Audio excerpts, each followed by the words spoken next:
The AL West, baseball's worst division, is on track to make history. Just how bad has the American League West been this season?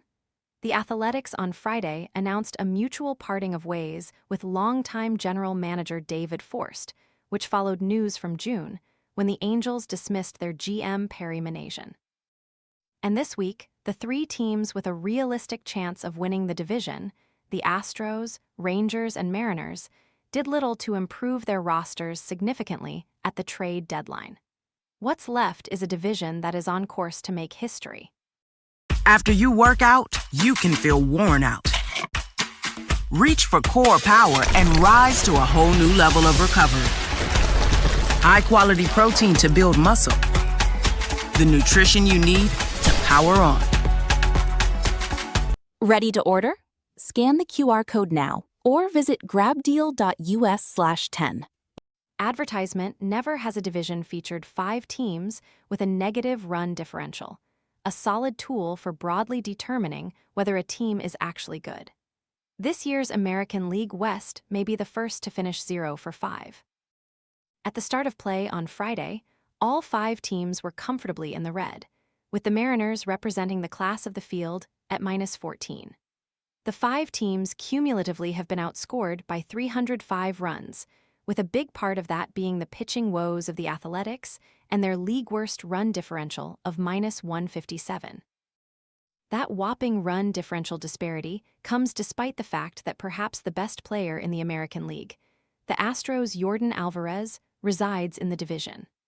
Alvarez leads baseball with 35 home runs and is atop all 3 AL Triple Crown categories by a considerable margin. If Alvarez does win the Triple Crown, he will be the first left-handed hitter to capture it since Carl Yastrzemski in 1967, history that doesn't fit within this disastrous division. Baseball's current divisional setup began in 2013, when the Astros moved from the NL Central to the AL West. The move brought every division to 5 teams. Only 7 times has a division featured only one team that has finished the season having scored more runs than they allowed. Not even the often derided AL Central has accomplished the feat. It is difficult to determine one reason for why things have devolved. The Mariners, who came 8 outs away from capturing last season's AL pennant, have witnessed marked declines from Josh Naylor and AL MVP runner-up Cal Raleigh, who captured the sport's consciousness with a 60-homer season in 2025. Raleigh entered Friday slugging .308 with a 66 OPS+. He has hit just 12 home runs and, according to Baseball Reference, is worth -0.3 WAR. The pitching staff Raleigh is guiding is still formidable. Only 7 teams have a lower ERA than Seattle, but has fallen victim to a feeble offense. Seattle has already been shut out 11 times this season and boasts the 3rd lowest OPS in baseball.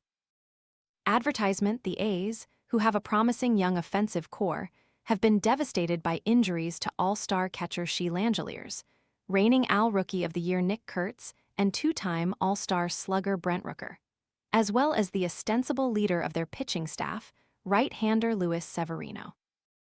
That they play in a small, AAA ballpark isn't helpful for a pitching staff that has been without Severino since late May.